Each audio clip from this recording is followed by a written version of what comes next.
Sobat Gaspolke, berjumpa dengan saya Nelin RA, pemantik acara Gagasan Politik dan Kemasyarakatan. Nah, pada episode kali ini saya akan mengajak pemirsa Lingkar TV untuk berdiskusi langsung dengan salah satu bupati paling populer yang ada di Jawa Tengah. Nah, ini siapa lagi kalau bukan Pak Bupati Sudewo. Apa kabar, Pak? Kabar baik. Alhamdulillah. Baik. Sehat? Alhamdulillah sehat atas doa dan dukungan seluruh rakyat Kabupaten Pati. Sehat walafiat. Oke, pemirsa, ini disiarkan langsung loh dari rumah dinas Bapak Bupati Sudewo untuk bisa ditonton secara eksklusif di TV digital streaming online Lingkar TV. Oke, Pak Bupati Sudewo ini termasuk bupati yang di awal kepemimpinannya langsung membuat gebrakan yang sangat signifikan. Gebrakan-gebrakan ini awalnya memang dipertanyakan oleh masyarakat, bisa nggak sih terrealisasi? Salah satu janjinya adalah memperbaiki jalan rusak. Padahal di Pati ini jalan rusaknya itu banyak sekali. Nah, di 100 hari kepemimpinannya, Pak Bupati Sudewo sudah menjawab ini. Nah, mungkin bisa dijelaskan lebih lanjut Pak ini mengenai mengapa sih perbaikan infrastruktur itu menjadi janji politik yang direalisasikan sesegera mungkin oleh Bupati Sudewo. Infrastruktur jalan itu kan merupakan urat nadi perekonomian. Perekonomian bisa bergerak, bisa berjalan kalau infrastruktur jalan kondisi baik. Kalau infrastruktur jalan kondisi tidak baik, apalagi rusak parah, perekonomiannya pasti melemah, pasti macet, tidak akan bergerak. Dan semua tahu bahwa kondisi infrastruktur jalan di Kabupaten Pati itu rusak parah, rusak berat. Dalan nganti koyok kali, ya, nganti koyok kali. Lubang-lubang banyak sekali, bahkan dilewati kendaraan itu ada truk yang sampai guling. Di banyak ruas di Kabupaten Pati seperti itu, dan itu kondisi parah seperti itu berjalan cukup lama, bertahun-tahun tidak diatasi, tidak ditangani. Dan pada kesempatan saya ini, 100 hari ini sudah menangani 11 ruas jalan, dan nanti akan berlanjut sampai akhir tahun 2025, totalnya adalah 80 ruas jalan. Jadi saya alokasikan anggaran kurang lebih 335 miliar dari APBD murni, kemudian sekitar 20 miliar lagi dari perubahan, dan 30 miliar lagi dari Banqiu Provinsi. Totalnya kurang lebih sekitar 390 miliar untuk penanganan jalan di tahun 2025 ini. Semua bisa menyaksikan bagaimana jalan Tayu Dukoseti yang rusak parah sekali, kemudian Sukolilo Prawoto, Gabus Winong, Ringin Wareng ke Gempol, Kecamatan Winong, Tambak Romo, Grobogan, dan banyak lagi yang seperti itu sudah kami tangani. Penanganannya secara tuntas, tidak secara parsial. Ora ditangani ke 100 meter, 200 meter, sudah tinggal tahun berikutnya, entah berapa tahun lagi baru dilanjutkan, tidak. Kerusakan 4,5 km Tayu Dukoseti, 4,5 km itu kami tangani secara tuntas. Cor beton dengan lebar 6 meter, tebalnya 30 cm. Jadi infrastruktur jalan target saya sampai dengan tahun kedua, yaitu tahun 2026, itu paling tidak sudah 80% jalan kabupaten di wilayah Kabupaten Pati ini tertangani secara baik dalam kondisi yang bagus. Selain itu, infrastruktur yang lain, misalnya kayak masjid.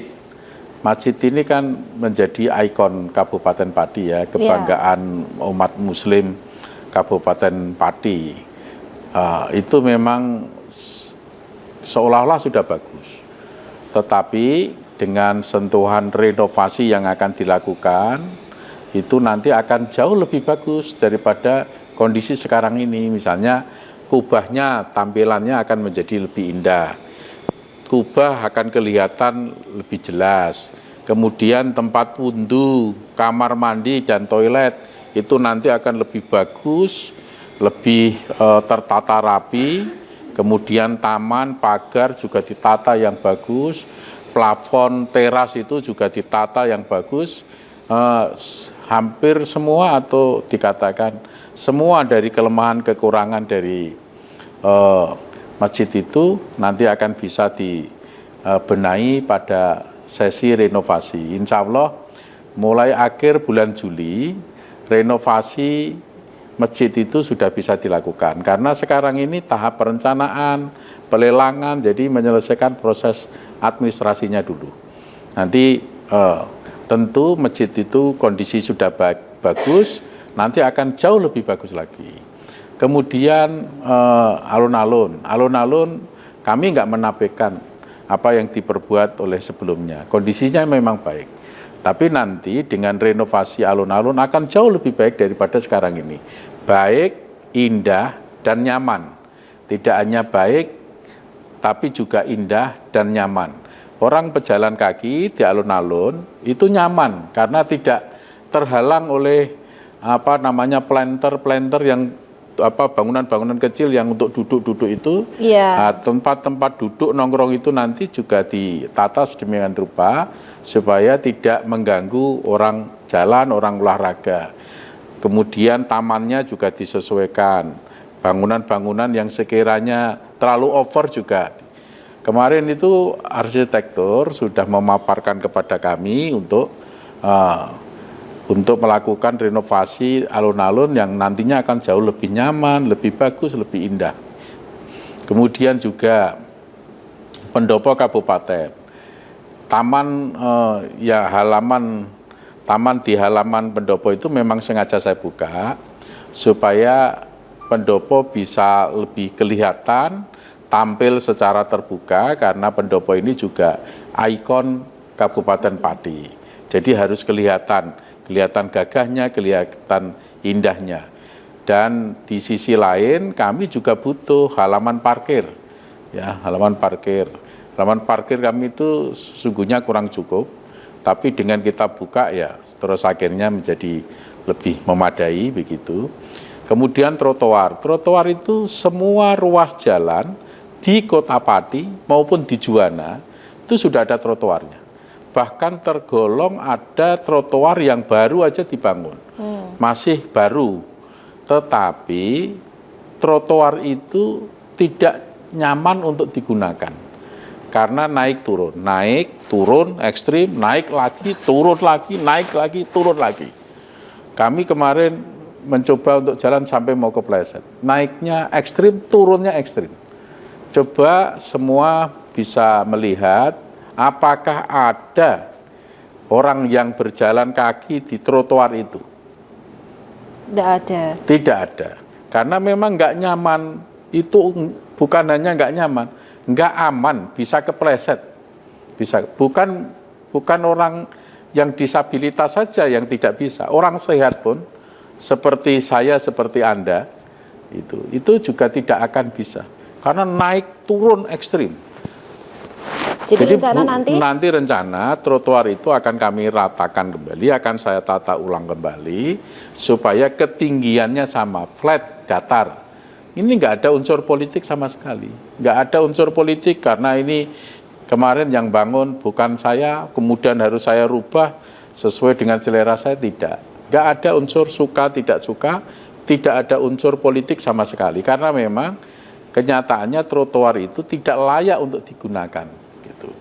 Kemudian daya dukung juga terhadap Kota Pati. Gor pesantrenan itu kan tidak terurus. Iya. Bertahun-tahun tidak diurus, padahal kondisinya itu rusak parah. Lantai yang dijadikan basic untuk olahraga, untuk pentas, untuk kegiatan seni dan budaya, itu aja rusak parah, rusak berat, bisa disaksikan. Kemudian toilet aja sampai airnya mati. Toilet tidak difungsikan sebagai toilet, malah dipakai untuk pembuangan tempat sampah. Itu toilet, bisa dilihat sendiri. Kotor dan kumuh, tribun itu kotor bukan main, tidak. Kemudian jendela itu rusak. Kemudian catnya itu pun juga tidak. Nah ini kan sayang sekali kalau itu kita tidak benahi. Nanti akan direnovasi, insya Allah di bulan Juni sudah dimulai, sementara kami anggarkan untuk itu sebesar 7,5 miliar. Dan halaman atau kawasan Pujasera. Gor Pesantrenan itu akan kita perluas. Kami akan pinjam tanah perhutani untuk memperluas itu, sehingga menambah area parkir dan juga menata para pedagang yang di sana. Saya minta dukungannya semua pedagang yang di sana itu bisa kami tata, bukan kami gusur. Tempatnya tetap ada di kawasan itu, tapi kami tata sehingga fungsi terhadap Gor Pesantrenan itu masih berjalan bagus. Kemudian para pelaku usaha juga masih berjalan. Kemudian juga pohon itu saya turun langsung menata pohon, mana yang harus tebang, mana yang dipertahankan. Kalau pohon ini kerap, ya, rapet, itu dilakukan penjarangan. Kalau pohon ini tidak sehat, mengancam roboh ketika nanti musim hujan, angin, gitu kita potong. Kemudian teknik pemotongan pohon, itu kami ajari itu, para pemotong pohon, itu kami ajari bagaimana teknik pemotongan pohon. Yang akan selalu tetap rindang, akan selalu tetap hijau, jangan sampai itu dipotong kemudian gundul. Itu nanti kemarin sudah saya ajari, itu saya turun langsung seperti itu. Kemudian juga nanti dari Puri, Jalan Puri, dari Puri ke Tugu Bandeng, itu nanti saya buat 2 lajur. Lajur kanan dan lajur kiri. Masing-masing lajur itu lebarnya 9 meter, 10 meter, jadi itu tetap besar. Kemudian ada median tanamannya yang di tengah itu lebarnya 2 meter. Kemudian trotoar yang sisi selatan itu lebarnya 4 meter, yang sisi utara 1,5-2 meter. Yang trotoar 4 meter di sisi selatan itu panjangnya 2 kilometer. Sepanjang 2 km itu nanti bisa digunakan untuk area olahraga, ya, lari atau jalan kaki itu nyaman nanti, lebar 4 meter. Kemudian juga jalan Ahmad Yani depan Gor Pesantrenan, depan Kapolresta, kantor Polresta, itu ada median di tengah, tapi karena median itu justru membuat sempit jalan, kanan dan kirinya, kemudian median itu nanti kita hilangkan menjadi 1 lajur begitu, kemudian trotoar yang bagian utara itu lebarnya kurang lebih 3,5 meter, itu nanti flat kita buat yang indah, bisa digunakan oleh area olahraga di sana. Termasuk Stadion Joyokusumo, kemarin saya mintakan dukungan dari Menteri PU dan insya Allah nanti akan dibantu untuk di tahun 2026 merenovasi Stadion Joyokusumo. Itu memang harus ada satu keseimbangan antara kami membenahi infrastruktur jalan di kecamatan-kecamatan, jalan antar kecamatan, jalan antar desa, tapi sisi lain saya juga harus membenahi infrastruktur yang ada di perkotaan. Karena Kota Pati ini sesungguhnya punya potensi menjadi kota yang besar. Kota Pati ini luas, tetapi karena tidak begitu terurus sehingga tidak bisa menjadi kota yang besar. Dan ini sekarang sudah kami benahi. Jadi 100 hari dalam kerja saya yang pertama ini sudah kelihatan adalah soal infrastruktur jalan yang sudah viral lah ya, masyarakat semua sudah tahu. Dan apa yang saya lakukan dalam 100 hari ini adalah untuk mendukung rencana pembangunan jangka menengah maupun rencana pembangunan jangka panjang Kabupaten Pati. Jadi ini basic gitulah ya untuk 100 hari yang akan kita lakukan. Bukan parsial, tapi ini merupakan satu langkah yang sifatnya estafet kontinu terhadap pembangunan-pembangunan berikutnya. Saya kira itu. Iya.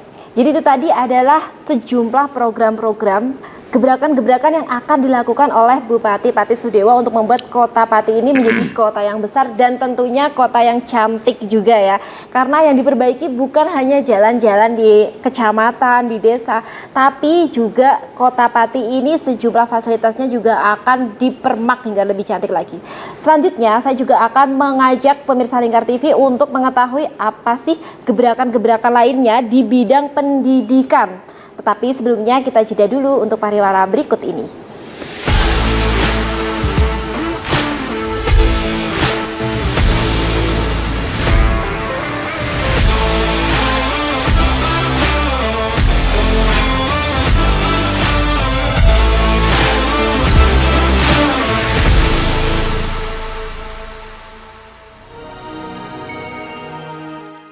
Selain si retinol ini, kalau gitu ngomongin retinol, apa sih dok sebenarnya retinol itu? Bagus nih Jadi programnya. yang saat ini ya kayaknya sudah beberapa tahun yang Wah, lalu. boleh banget nih ditonton setiap hari. Meanwhile,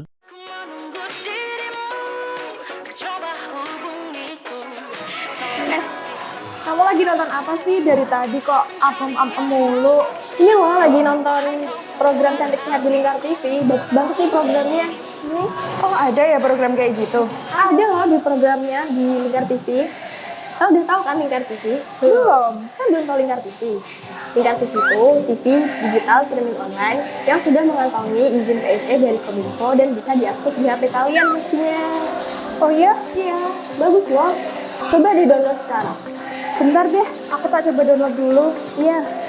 Selain program Cantik Sehat, kalian juga bisa menonton program lainnya di Lingkar TV dan bisa ditonton kapanpun dan dimanapun kalian berada loh. Gimana, udah bisa? Udah nih, punya aku udah bisa. Punya aku juga udah nih. Wah ya, bagus dong kalau udah download semuanya. Tunggu apa lagi? Sekarang giliran kamu download aplikasi Lingkar TV di Play Store.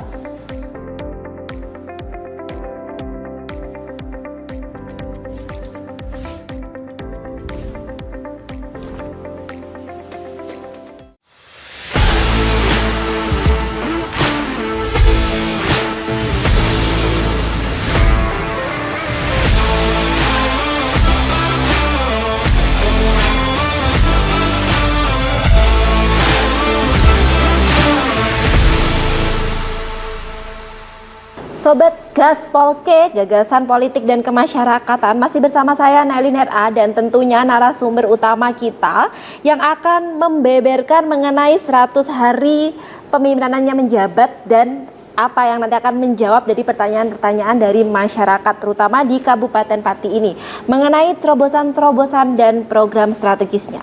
Selanjutnya kita akan masuk ke dalam program strategis di bidang pendidikan ini Pak. Salah satu yang sangat-sangat populer adalah kata mutiaranya Pak Sudewo dan juga tagline Garuda. Ini merupakan benar-benar kebangkitan pendidikan di Kabupaten Pati. Mungkin bisa dijelaskan terinspirasi dari mana sampai muncul kata mutiara tersebut dan tagline Garuda. Jadi begini ya, pendidikan itu adalah sektor penting. Di atas dari segala sektor pembangunan, sektor pendidikan ini adalah yang paling penting. Karena pendidikan yang baik akan mewujudkan sumber daya manusia yang unggul dan berkarakter. Itulah harapan masa depan kita. Tidak ada suatu negara, tidak ada satu daerah yang warganya akan sejahtera, yang makmur bila sumber daya manusia warganya itu tidak unggul. Maka untuk membuat sejahtera, membuat makmur itu harus SDM-nya unggul. Nah, untuk mewujudkan SDM unggul, maka pendidikan itu harus penting untuk kita perhatikan. Mengingat karena hasil yang hendak dicapai dari sektor pendidikan ini membutuhkan waktu yang cukup lama, prosesnya juga panjang, maka sektor pendidikan ini harus dimulai dari sekarang. Dalam 100 hari kerja saya, sektor pendidikan ini saya utamakan. Saya utamakan, mengapa? Alasannya mengapa? Harus diutamakan, harus didahulukan. Karena proses tata kelola pendidikan untuk sampai sumber daya manusia yang unggul tercipta itu butuh waktu yang lama. Makanya harus dimulai dari sekarang. Saya ulangi, ini harus dimulai dari sekarang. Pendidikan itu adalah, gimana ya, saya katakan, ini memang membuat masyarakat supaya paham dan sadar tentang pendidikan ini juga butuh kerja keras. Betul. Juga butuh kerja keras. Apalagi di era.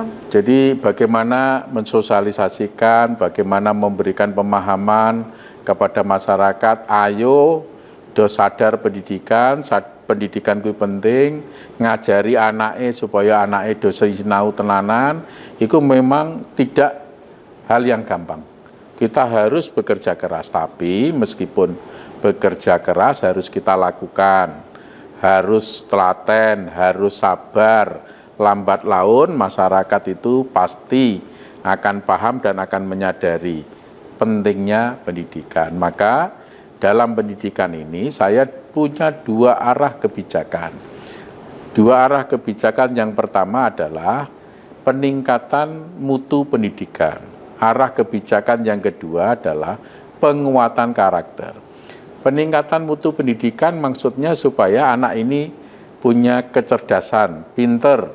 Yang kedua, arah kebijakan kedua adalah penguatan karakter supaya punya karakter yang baik, punya kepribadian yang baik. Maka saya bersama tim ahli pendidikan itu merumuskan satu langkah-langkah konkret yang harus dilakukan oleh satuan pendidikan, baik itu negeri maupun swasta.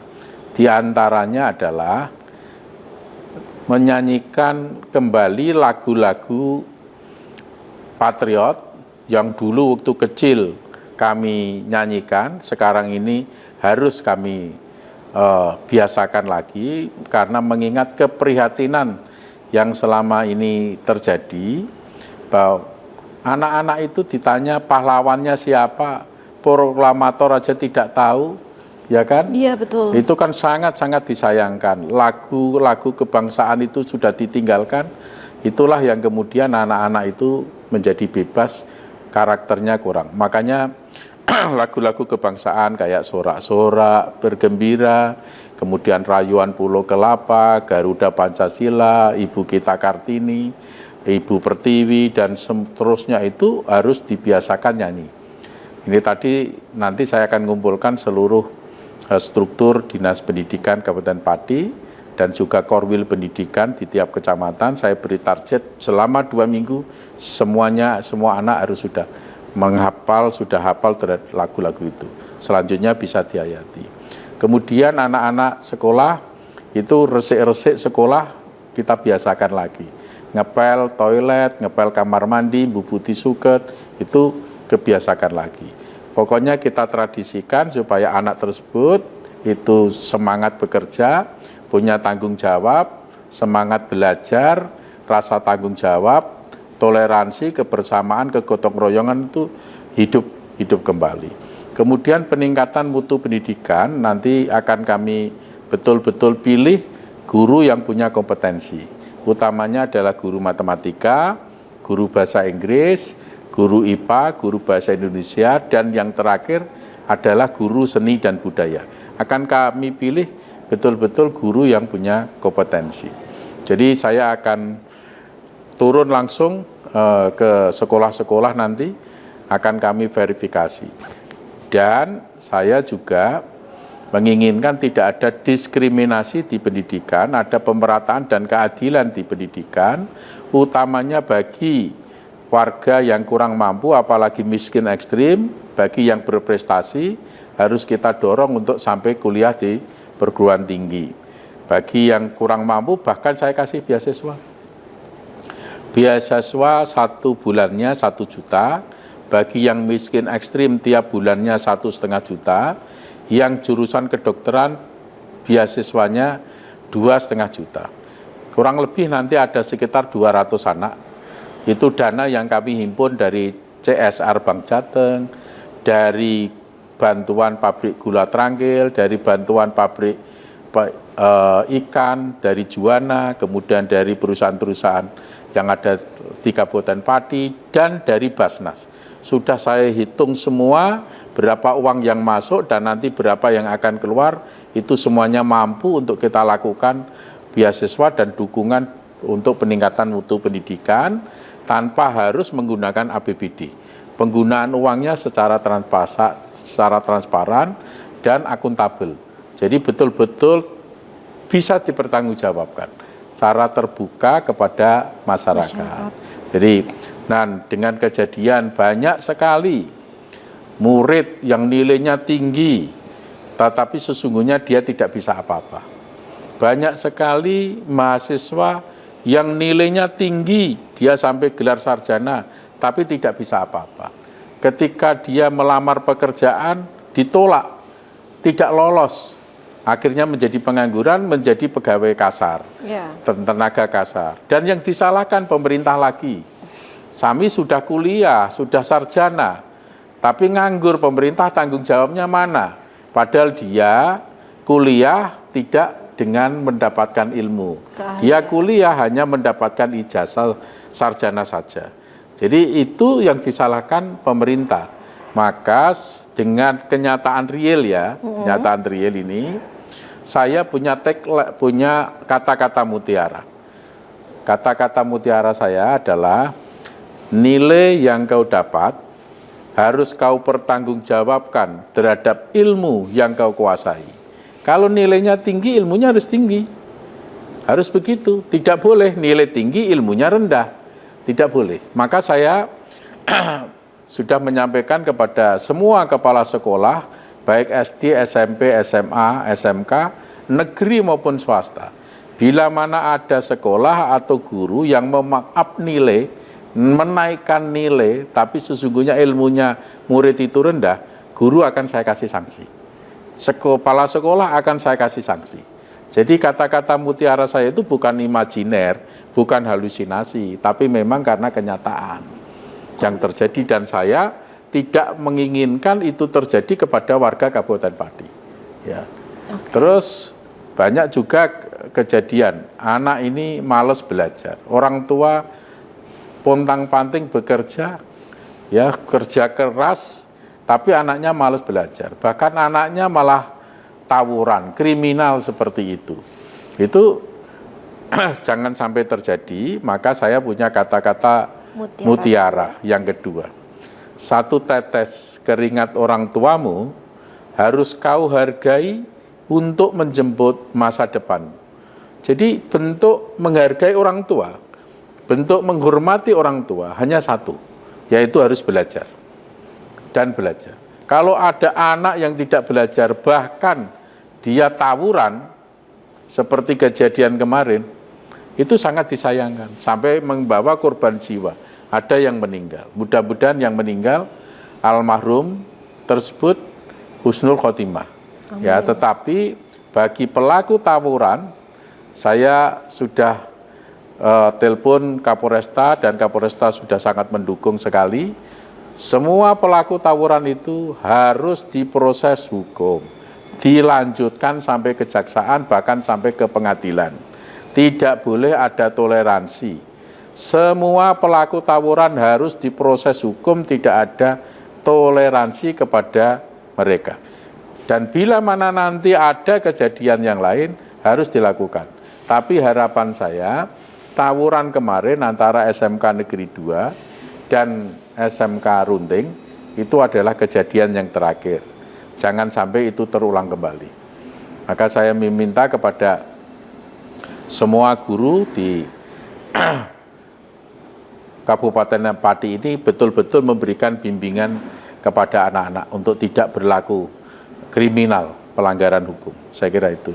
Nah ya, itu tadi memang sangat fundamental sekali untuk pendidikan karakter ini ya Pak ya, terutama dari sejak dini ini penguatan karakter. Salah satunya mungkin adalah yang gebrakan yang dilakukan. Saya juga begini ya, untuk mendetailkan lagi dalam rangka peningkatan mutu pendidikan dan dalam rangka penguatan karakter, saya memperlakukan jam belajar anak dari jam 7 sampai jam 9 malam, anak harus belajar.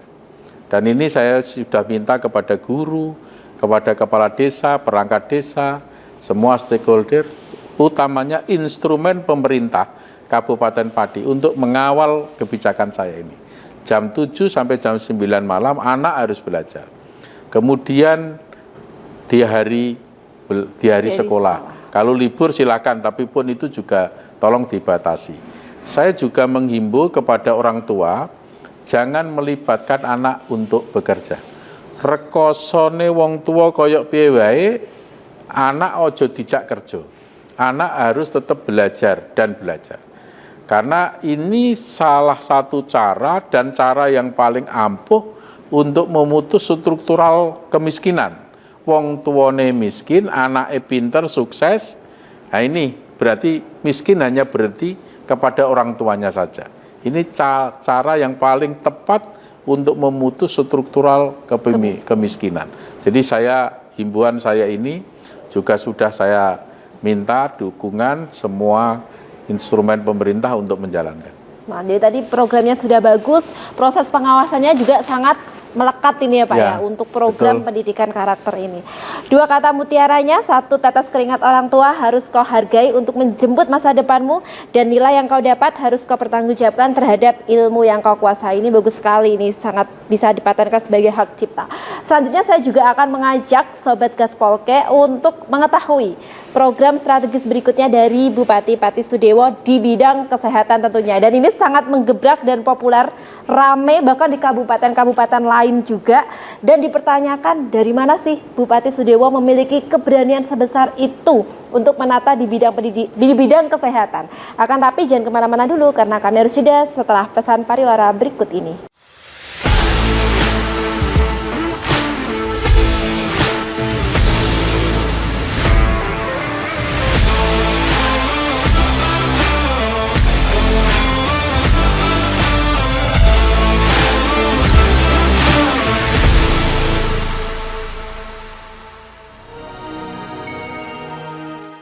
Selain si retinol ini, kalau gitu ngomongin retinol, apa sih dok sebenarnya retinol itu? Bagus sih Jadi programnya. yang saat ini ya kayaknya sudah beberapa tahun yang Wah, lalu. boleh banget nih ditonton setiap hari. Meanwhile,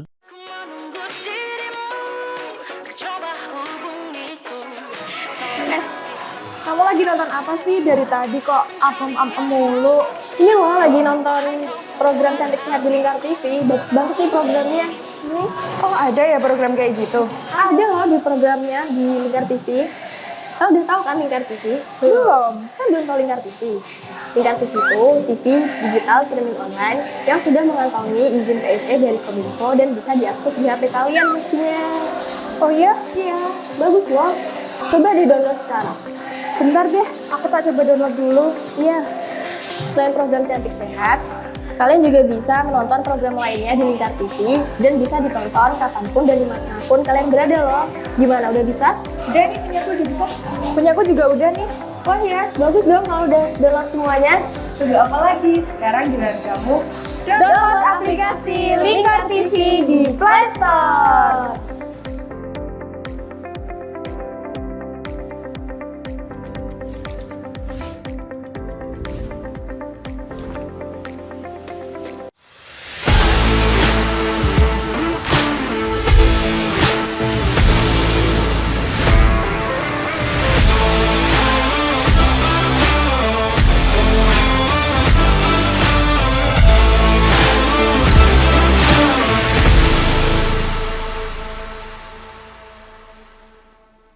Sobat Gaspolke, masih bersama saya Nelly RA sebagai pemantik gagasan politik dan kemasyarakatan bersama dengan narasumber utama saya, Bapak Sudewo. Nah, ini putra daerah asli Kabupaten Pati, sehingga benar-benar tahu seluk-beluk Kabupaten Pati ini. Bahkan hal-hal yang sangat remeh pun sangat diperhatikan oleh beliau. Tadi kita sudah berbicara banyak mengenai infrastruktur yang luar biasa banget akan merubah Kabupaten Pati ini menjadi kota yang besar dan cantik. Juga di bidang pendidikan, penguatan karakter, pendidikan karakter tadi, dan juga mengenai peningkatan mutu pendidikan. Selanjutnya, gebrakan apa sih yang dilakukan oleh Bupati Pati Sudewo di 100 hari kepemimpinan beliau di bidang kesehatan? Kita tanya langsung nih Pak Sudewo nih, kalau di bidang kesehatan ini Pak, salah satu yang paling unpopuler. Kebijakannya Anda adalah di hari pertama usai dilantik dan melakukan retret. Di hari pertamanya langsung membuat gebrakan dengan mencopot Direktur RSI Suwondo dan benar-benar melakukan perombakan secara besar-besaran. Mengapa demikian? Ya, Rumah Sakit Suwondo ini kan menghadapi satu persoalan yang kompleks. Dan persoalannya itu betul-betul krusial dan kompleks. Jadi untuk membenahi Rumah Sakit Suwondo tidak mungkin dilakukan secara parsial. Harus dilakukan secara menyeluruh, secara komprehensif. Langkah yang paling tepat untuk melakukan pembenahan, langkah awal yang paling tepat untuk melakukan pembenahan itu apa? Adalah mengganti direktur. Kalau direkturnya itu sudah diganti, itu sudah bisa melihat seluruh potret yang terjadi di Rumah Sakit Suwondo dan bisa merencanakan secara komprehensif pembenahan Rumah Sakit Suwondo. Maka yang kami lakukan adalah pergantian direktur Rumah Sakit Suwondo. Mengapa direktur saya ambil dari orang luar? Karena saya memang sangat pesimis terhadap integritas, terhadap kemampuan orang-orang yang berada di dalam. Mengingat orang-orang di dalam itu merupakan bagian dari masalah yang terjadi di Rumah Sakit Suwondo. Tapi dengan kami ganti direktur, itu baru kita petakan. Orang yang di dalam, oh ini yang memang tidak layak untuk dipertahankan, yang ini baru bisa terlihat mana yang bisa dipertahankan. Gitu. Kemudian dari situ kita lihat juga jumlah pegawai honorer, ASN, dan P3K di Rumah Sakit Suwondo itu oper. Mana yang harus kita rasionalisasi? Yang dia rasionalisasi tentu pegawai non-ASN, non-P3K, yaitu pegawai honorer. Ya. Pegawai honorer di Rumah Sakit Suwondo itu kurang lebih sekitar 550, kemudian kami rasionalisasi. Yang kami terima, kami lanjutkan itu sebanyak 287 orang. Kemudian yang 213 kalau nggak salah itu atau 200 sekian itu tereliminir. Mengapa kita melakukan itu? Satu, tujuannya adalah untuk efisiensi. Yang kedua adalah untuk mendapatkan tenaga yang memang punya kapabilitas, punya kompetensi. Yang ketiga justru memberikan kepastian hukum kepada yang lolos. Kalau kita biarkan, tidak kita rasionalisasi, dia itu masih mengambang pegawai honorer itu. Tidak jelas sebagai pegawai tetap atau tidak pegawai tetap. Tapi dengan kami lakukan rasionalisasi, kami lakukan tes ulang, yang lolos justru mendapatkan kepastian hukum sebagai pegawai tetap. Dan kami dalam melakukan seleksi itu tidak sembarangan, menggunakan lembaga yang betul-betul kredibel, punya integritas, punya kemampuan, yaitu lembaga yang didirikan, yang dibentuk oleh para alumni Universitas Gadjah Mada. Jadi tidak sembarangan. Yang lolos memang betul-betul yang punya kapabilitas. Jadi itu akhirnya rasional. Perlu diingat bahwa Rumah Sakit Suwondo ini adalah rumah sakit tipe B loh. Rumah sakit tipe B, rumah sakit rujukan Pantura bagian timur, ditambah lagi predikatnya sebagai rumah sakit pendidikan. Bisa dilihat, bisa dicek di rumah sakit di mana saja di Indonesia ini, yang tipenya B itu pasti pendapatannya minimal adalah 250 miliar. Tapi Rumah Sakit Suwondo hanya 150 miliar. Yang normalnya harusnya 250 miliar, tapi pendapatannya hanya 150 miliar. Kekurangannya itu sekitar 100 miliar. Dengan kekurangan 100 miliar yang terjadi bertahun-tahun ini, maka ada hal yang janggal di sana, itu misalnya terjadi kerusakan ringan dibiarkan menjadi rusak sedang dibiarkan menjadi rusak berat, dan itu terus jumlahnya makin banyak. Contoh seperti ini, rongsen, ya, alat rongsen itu kan basic ya, basic ya. Itu diadakan di tahun 92 dan sampai sekarang tidak pernah diganti, dan hasil penilaian dari Bapeten, lembaga yang punya kewenangan untuk menilai alat kesehatan, rongsen ini sebenarnya sudah tidak layak, sudah dikasih label merah, tapi tetap dipakai. Itu kan betul-betul pembohongan, penipuan yang secara sengaja dilakukan oleh pihak Rumah Sakit Suwondo, ya kan? Ini saya juga sangat menyayangkan. Ini betul-betul kejam, betul-betul sadis yang dilakukan oleh orang-orang itu.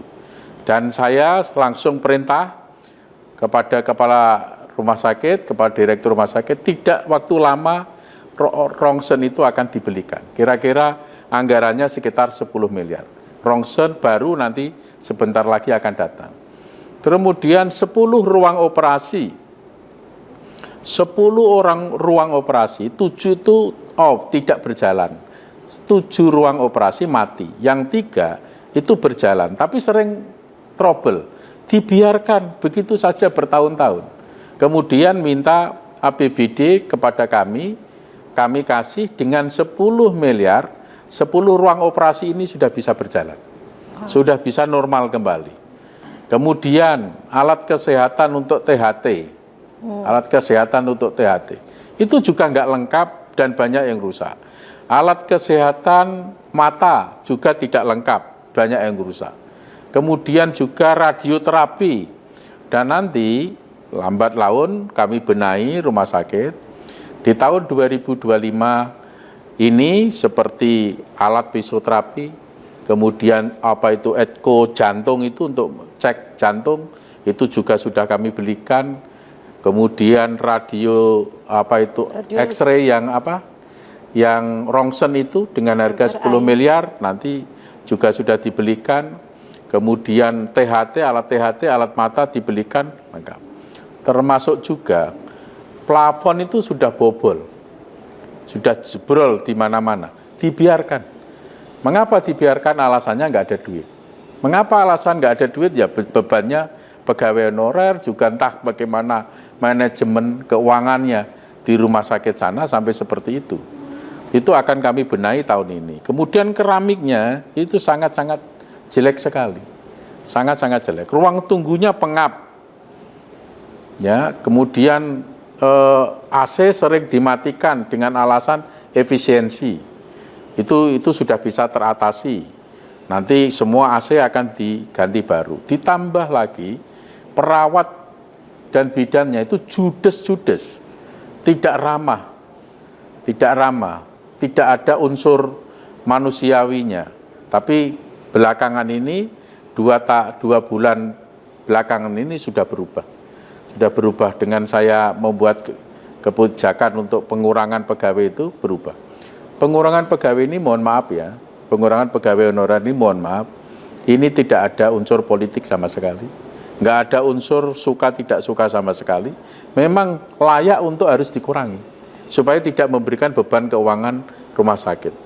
Rumah sakit yang terbebani keuangan karena pegawai honorer yang terlalu banyak itu, ada kerusakan di sana-sini, akhirnya dibiarkan. Kan itu juga sangat disayangkan. Tapi 2 bulan ini dengan direktur rumah sakit yang baru, sudah melalui perubahan, dan insya Allah, di tahun anggaran 2026, Rumah Sakit Suwondo akan saya belikan MRI Tesla 3. MRI Tesla 3 itu adalah MRI yang tercanggih di dunia gitu. Kalau itu nanti terrealisir, insya Allah ya terrealisir, yang rumah sakit di Jawa Tengah ini yang punya MRI Tesla 3 adalah Karyadi, Rumah Sakit Karyadi Semarang, dan Rumah Sakit Pati. Mereknya Siemens, teknologi Jerman. Dan di tahun 2026 nanti juga akan saya belikan alat kesehatan radioterapi, CT scan yang canggih. Itu mereknya Siemens juga. Harganya kurang lebih 18-20 miliar akan saya belikan. sebagai komitmen saya menata ulang dan membangkitkan kembali Rumah Sakit Suwondo, sebagai komitmen saya memberikan pelayanan kesehatan yang prima kepada rakyat Kabupaten Pati. Bahkan pelayanan kesehatan yang berkeadilan itu juga sedang saya upayakan. Berdiri Rumah Sakit Bayangkara yang rumah sakitnya Polri di Desa Tambah Mulyo, Kecamatan Jakenan. Sekarang ini sedang berproses terbitnya sertifikat, kemudian nanti masuk perencanaannya Mabes Polri, insya Allah di tahun 2026 sudah penganggaran Rumah Sakit Bayangkara sehingga bisa dimulai pengerjaan. Sehingga nanti dengan Rumah Sakit Bayangkara di Kecamatan Jakenan itu, bagi warga kami Kecamatan Winong, Jakenan, Pucakwangi, Jaken itu bisa dilayani oleh Rumah Sakit Bayangkara tersebut. Bagaimana rumah sakit swasta seperti KSA, Mitra Bangsa, Pastabik, Iya, Fastabik. terus Rumah Sakit Islam dan yang lain, saya dorong untuk maju, untuk berkembang, ya, supaya bisa memberikan pelayanan yang bagus juga kepada masyarakat. Saya menata Rumah Sakit Suwondo tidak menginginkan rumah sakit swasta itu mati atau mundur, tetap saya menginginkan rumah sakit swasta itu maju, berkembang, begitu, supaya nanti sama-sama bisa memberikan pelayanan kesehatan yang terbaik kepada rakyat Kabupaten Pati. Nah, itu tadi Ini baru Rumah Sakit Suwondo ya, saya belum masuk penataan Rumah Sakit Kayen, belum masuk penataan puskesmas. Nanti akan saya tata semuanya. bertahap. Jadi ini memang adalah langkah-langkah gebrakan awal dari Bupati Pati Sudewo di 100 hari kepemimpinannya. Beliau memberikan sejumlah terobosan di bidang di bidang kesehatan tadi seperti yang disampaikan. Tidak mungkin pembenahan ini dilakukan secara parsial, tetapi harus secara komprehensif. Tujuannya baik. Pertama, memang karena ini adalah kebijakan untuk melakukan efisiensi agar bisa memberikan alat-alat yang lebih baik untuk kesehatan, menyaring SDM sesuai dengan kapabilitasnya, dan memberikan ini yang terpenting, memberikan kepastian hukum kepada para pegawai honorer yang sebelumnya terombang-ambing mengenai statusnya, sekarang berhasil untuk mendapatkan status yang lebih baik, yakni sebagai pegawai tetap. Selanjutnya kita juga akan menggali lebih dalam mengenai kebijakan program strategisnya Bupati Pati Sudewo. Tentunya ini di bidang swasembada pangan sebagai salah satu upaya Bupati Pati mendukung asa cita Presiden. Nah, menarik sekali, apa sih yang akan dilakukan oleh Bupati Pati Sudewo ini untuk mendukung asa cita Presiden? Jangan kemana-mana karena kami akan kembali setelah jeda pariwara berikut ini.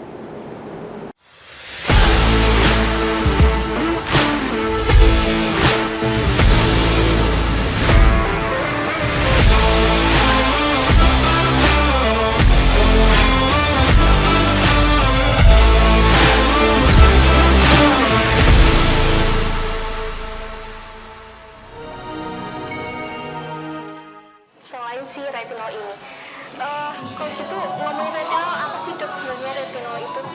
Bagus nih Jadi programnya. yang saat ini ya kayaknya sudah beberapa tahun yang Wah, boleh banget nih ditonton setiap hari. Meanwhile,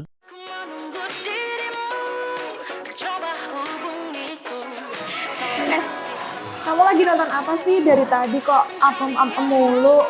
Ini loh lagi nonton program Cantik Sehat di Lingkar TV. Bagus banget nih programnya. Oh, ada ya program kayak gitu? Ada loh di programnya di Lingkar TV. Kau udah tahu kan Lingkar TV? Belum. Kan belum tahu Lingkar TV. Lingkar TV itu TV digital streaming online yang sudah mengantongi izin PSE dari Kominfo dan bisa diakses di HP kalian mestinya. Oh iya? Iya, bagus loh. Coba di-download sekarang. Bentar deh, aku tak coba download dulu. Iya. Selain program Cantik Sehat, kalian juga bisa menonton program lainnya di Lingkar TV dan bisa ditonton kapanpun dan dimanapun kalian berada loh. Gimana, udah bisa? Udah nih, punyaku udah bisa. Punyaku juga udah nih. Wah ya, bagus dong kalau udah download semuanya. Tunggu apa lagi? Sekarang giliran kamu download aplikasi Lingkar TV di Play Store.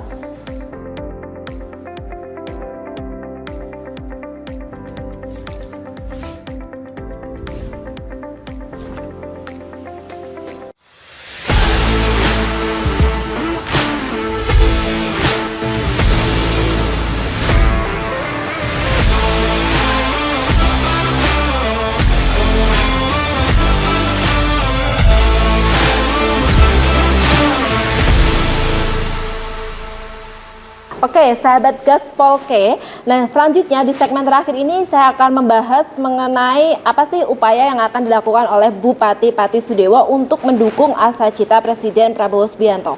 Seperti yang diketahui, baru pertama kali dalam sejarah ini para kepala daerah ini dilantik secara serentak dan habis dilantik juga dilakukan pembekalan dalam retret. Nah, kita akan mengetahui ini bocorannya retret tersebut itu membahas apa dan apa kemudian yang akan dilakukan oleh Bupati Pati Sudewo untuk menindaklanjuti program asa cita Presiden Prabowo. Nah, Pak, gimana nih Pak? Mungkin bisa di-spill sedikit bocoran di retret kemarin itu seperti apa dan nantinya Pak Sudewo ini sendiri akan melakukan gebrakan apa untuk mendukung asa cita Presiden Prabowo ini Pak? Ya, retret Magelang selama 8 hari kemarin itu sangat bagus ya. Itu sangat bermanfaat bagi kepala daerah seperti yang saya rasakan. Itu tidak hanya materi yang kami dapat tetapi juga menumbuhkan rasa disiplin dan tanggung jawab untuk peningkatan kerja bagi rakyat di daerahnya, terutamanya saya bagi Kabupaten Pati. Di dalam retreat itu ada materi yang sangat menarik, yaitu soal astacita program Presiden Bapak Prabowo. Utamanya soal sembada pangan. Ya. Ini kami sebagai kepala daerah di kabupaten kan merupakan penjabaran dan pelaksana dari pemerintah pusat. Tentu kami harus komit, harus konsisten untuk menjalankan program dari Bapak Presiden. Soal swasembada pangan di Kabupaten Pati, ini kami melakukan langkah-langkah konkret dalam upaya untuk swasembada pangan. Selaras dengan peningkatan dalam rangka pewujudan swasembada pangan, itu kami juga berupaya untuk peningkatan kesejahteraan petani. Dan dalam melakukan hal ini, kami memang harus telaten, harus sabar, harus detail. Contoh demikian, di Kabupaten Pati itu, di Desa Karangwagi, Kecamatan Trangkil, itu ada petani yang berhasil produksi padinya, 1 hektarnya itu bisa 10 ton, bisa 11 ton. Tetapi sayangnya, itu hanya terjadi di Desa Karangwagi saja. Padahal itu sudah berjalan dari sejak 2019. Desa yang lain belum bisa berhasil produksi padi seperti itu. Oleh itu saya lakukan satu konsep Desa Karangwagi, saya jadikan role model untuk supaya desa-desa yang lain bisa meningkatkan produksinya. Kalau bisa 10 ton, makanya saya punya tagline, 10 ton bisa. Itu artinya apa? Bahwa kerja keras para petani harus bisa menghasilkan produksi padi minimal 10 ton tiap hektarnya. Karena ini merupakan kesempatan yang bagus sekali, kesempatan emas bagi petani untuk masalah bagaimana bisa swasembada pangan, tapi soal yang lebih tinggi adalah meningkatkan kesejahteraan. Mengapa ini kesempatan emas? 2 pokok persoalan utama yang dihadapi petani selama ini adalah persoalan pupuk. Yang kedua adalah persoalan harga yang jatuh ketika panen. 2 persoalan ini sudah diatasi oleh Bapak Presiden. Pupuk nggak ada lagi, yang pupuk itu langka nggak ada lagi. Pupuk harganya melonjak nggak ada lagi. Pupuk udah teratasi 100%. Kemudian nggak ada lagi yang namanya harga gabah jatuh, dipermainkan tengkulak, ketika panen harganya jatuh, tidak ada lagi. Harga panen gabah sudah dipatok oleh pemerintah dengan harga 6.500 tiap kilogram. Ini harga yang tinggi. Bagaimana ini tidak kita anggap sebagai kesempatan emas, kan sesuatu kesalahan. Iya, ini kesempatan emas, maka upaya lain yang harus dilakukan untuk peningkatan kesejahteraan adalah menaikkan produksi per hektarnya.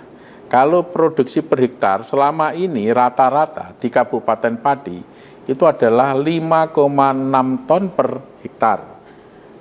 Selama ini kita akan tingkatkan minimal 10 ton per hektar. Maka Pak Sunyoto itu para petani dari Desa Karangwage langsung saya minta untuk mensosialisasikan caranya pertaniannya itu ke desa-desa yang lain. Dan itu sudah berjalan di tiap kecamatan, desa nanti didetailkan terus sampai petani di semua desa bisa melakukan seperti yang dilakukan Desa Karangwage. Itu adalah upaya untuk mencapai swasembada pangan, tetapi seiring dengan itu upaya untuk peningkatan kesejahteraan juga. Adapun persoalan-persoalan yang dihadapi petani, misalnya banjir ketika musim hujan, kering ketika musim kemarau, itu lambat laun kita atasi secara telaten. Contoh, di Kecamatan Jakenan itu langganan banjir. Jadi air yang dari Pucak Wangi kalau masuk Jakenan itu terus meluap menjadi banjir karena sungai di Jakenan itu Desa Glonggong, Desa Bungasrejo, dan Sembatur Agung, pokoknya sekitarnya sana itu mengalami pendangkalan. Sudah hampir sama tingginya dengan sawah. Dan itu terjadi bertahun-tahun tidak pernah dilakukan pengerukan, tidak pernah dilakukan normalisasi. Jadi tentu saja di Jakenan menjadi langganan banjir. Kami sudah turunkan tim dari PU, ternyata di situ memang betul dangkal kurang lebih 2 km. Dan nanti di musim kemarau, saya turunkan alat berat untuk melakukan pengerukan, melakukan normalisasi. Total sepanjang 2 km harus betul-betul ternormalisasi semua. Dengan demikian maka nanti ketika musim hujan tidak akan terjadi banjir. Itu satu hal upaya untuk swasembada pangan, untuk peningkatan kesejahteraan. Termasuk juga Desa Margomulyo, Desa Gadingrejo yang karena Sungai Simo itu adalah sungai yang di sebelah kiri dari jalan Pati Juwana yang banyak eceng gondok, itu pendangkalan, itu nanti akan kami lakukan pengerukan juga normalisasi. Misalnya di Kecamatan Sukolilo ada Desa Wegil, Balehadi, Potan, Baturejo, sampai Talun, Kecamatan Kayen, itu sungainya mengalami pendangkalan, bahkan di tengah sungai itu ada gundukan kayak gunung-gunung itu karena sudah lamanya tidak dilakukan pengerukan. Kemarin sudah saya lakukan pengerukan, tapi belum tuntas. Akibat itu banjir yang menggenang di desa-desa tersebut itu sangat luas dan surutnya lama. Dan otomatis ini kan akan mengganggu hasil pertanian. Itu nanti akan kami keruk secara tuntas. Kemudian di tempat-tempat yang lain juga swasembada pangan yang dihadapi oleh para petani ikan nila salin di Kecamatan Margoyoso, Kecamatan Tayu, Kecamatan Dukoseti. Pertama yang dihadapi adalah masalah listrik yang tidak masuk tambak. Seketika itu saya minta bantuan oleh PLN Pusat, langsung dibantu. Dari pertengahan Februari 2025, pal listrik itu langsung dipasang. Sampai sekarang masih terus pemasangan pal listrik ke tambak-tambak di 3 kecamatan itu. Persoalan yang kedua itu adalah soal kincir air. Sudah bertahap ada bantuan CSR untuk kincir air dari Bank Jatim. Pakan ikan. Kita telaten untuk menangani semuanya itu, tidak boleh seremonial, tapi telaten detail. Misalnya contoh di Kecamatan Gunung Ungkal, ada produk unggulan durian musangking dan durian blackthorn. Ya. Durian musangking dan blackthorn itu selama ini yang ada itu hanya di Malaysia. Ternyata di Indonesia, di wilayah Kabupaten Pati, yaitu Kecamatan Gunung Ungkal, ternyata terbukti bisa produksi durian musangking dan durian Gunung Ungkal. Saya mintakan bantuan bibit pohon durian musangking dan blackthorn dari BUMN Jakarta, dari Jasa Marga, Wijaya Karya, Brata Sabribaya, Adikarya, Paskita Karya, dan seterusnya itu. Sudah ada sekitar 9.000 pohon durian yang bisa di situ. Itu telaten. Nanti akan kita tambah terus, Kalau Gunung Ungkal nanti menjadi sentra produksi durian Musangking dan Blackthorn, Pati ini punya ikon, yaitu Blackthorn dan Musangking. Ikonnya Indonesia Blackthorn dan Musangking, durian Blackthorn dan Musangking ada di Pati. Jadi orang Indonesia kalau mau makan durian Blackthorn dan Musangking tidak perlu harus ke Singapura, tidak perlu harus ke Malaysia, cukup datang ke Pati. Jadi durian Musangking ini juga akan menjadi destinasi wisata yang sangat menarik di tingkat nasional. Itu. Kemudian misalnya contoh juga yang di Gembong, jeruk pamelo. Itu nanti akan kita kembangkan, akan kami promosikan. Bertahap karena memang ini kan pembangunannya harus serius. Kami tidak bisa gradual begitu. Jadi pendidikan kami tangani, kesehatan butuh waktu lah. Nanti pada saatnya juga akan kami tangani secara serius. Jadi swasembada pangan itu memang harus. Dan kami juga sangat mendukung program makan bergizi gratis ini dari BGN, Badan Gizi Nasional. Itu adalah program yang super bagus. Menurut kami super bagus. Karena apa? Karena ini bisa memberikan makanan yang bergizi kepada anak-anak sekolah dalam rangka pertumbuhan otaknya dia, itu memang perlu asupan gizi yang memadai. Dan ini juga merupakan salah satu ikhtiar untuk peningkatan sumber daya manusia gitu, dan bisa menggerakkan perekonomian. Kalau ada dapur di Kabupaten Pati sebanyak 128. Jadi targetnya dari Badan Gizi Nasional, dapur untuk makan bergizi gratis di Kabupaten Pati ini sejumlah 128. Dan yang berjalan tidak lebih dari 5. Kemarin saya hari Sabtu menemui Menteri Bappenas, Pak Rahmat Pambudi. Kemudian langsung dikoordinasikan dengan Profesor Dadan, Kepala Badan Gizi Nasional. Kemudian langsung berkoordinasi dengan tim teknisnya. Insya Allah minggu depan tindak lanjut lagi, langsung secara sistematis itu berjalan. 128 dapur di Kabupaten Pati nanti akan terrealisir sampai dengan akhir tahun 2025. Karena ini penggerak perekonomian, lauk pauk, sayur-sayuran, itu bergerak semua. Dan juga menciptakan lapangan pekerjaan. Hitungannya, satu dapur ini bisa menciptakan lapangan pekerjaan 41. Kalau 128 dapur, itu berarti sekitar 5.000 pegawai. Belum perekonomian yang bergerak, transaksi jual beli sayur-sayuran, lauk pauk, dan segala macamnya. Jadi ini kami sangat berterima kasih kepada Bapak Prabowo, kepada Bapak Presiden, dan kami berkomitmen untuk melaksanakan ini di wilayah Kabupaten Pati. Yang ketiga, ini juga tidak kalah pentingnya, tidak kalah strategisnya dengan didirikan Koperasi Desa Merah Putih. Bahkan Bapak Presiden sampai membuat Inpres nomor 1 tahun 2025 tentang Koperasi Desa Merah Putih. Kami langsung menyambut pembentukan Koperasi Desa Merah Putih ini di Kabupaten Pati, 401 desa, 5 kelurahan, semuanya sudah terbentuk. Sudah melalui musyawarah desa. Sudah sesuai dengan Juklak dan Juknis dari Menteri Koperasi, dan sesuai dengan Inpres nomor 1 2025, bahkan sesuai dengan Kepres yang terakhir ditandatangani oleh Bapak Presiden soal Koperasi Desa. Jadi itu nanti dengan hadirnya Koperasi Desa Merah Putih juga akan menjadi penggerak perekonomian di desa, di tiap desa. Dan logistik barang yang dari pemerintah untuk diberikan kepada warga itu juga melalui Koperasi Desa Merah Putih. Pupuk, gas, dan segala macamnya itu bisa melalui, dan itu bisa dikembangkan. Tantangan kami ke depan adalah bagaimana membuat Koperasi Desa Merah Putih ini eksis, betul-betul sebagai penggerak perekonomian, bisa berkembang. Ini tantangan kami. Dan di situ jangan sampai ada unsur politik, tidak boleh kental unsur politiknya.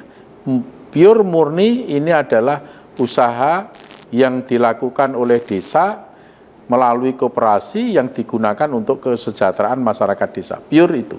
Jadi ini tantangan kami dan kami juga sudah membuat satu strategi bagaimana koperasi Desa Merah Putih itu bisa bertumbuh dan berkembang. Karena ini di backup oleh pemerintah, bisa nanti dalam eksistensinya bisa didanai APBN, bisa didanai oleh APBD, bisa didanai oleh dana desa atau sumber lain atau dari perbankan. Jadi artinya koperasi Desa Merah Putih itu dalam eksistensinya itu akan di backup oleh pemerintah. Nah, Sobat Gaspolka, itu tadi beberapa gagasan-gagasan penting, pokok dan utama. Masih banyak program-program dan kebijakan dari Bupati Pati Sudewo yang mungkin tidak akan bisa dijabarkan langsung secara keseluruhannya dalam program Gaspolka ini. Semoga bisa menjawab pertanyaan-pertanyaan dari pemirsa Lingkar TV dimanapun berada mengenai apa saja program-program strategis Bupati Pati Sudewo untuk membawa Kabupaten Pati lebih baik, lebih maju, dan lebih sejahtera. Jangan kemana-mana, saksikan terus Gaspolka hanya di Lingkar TV.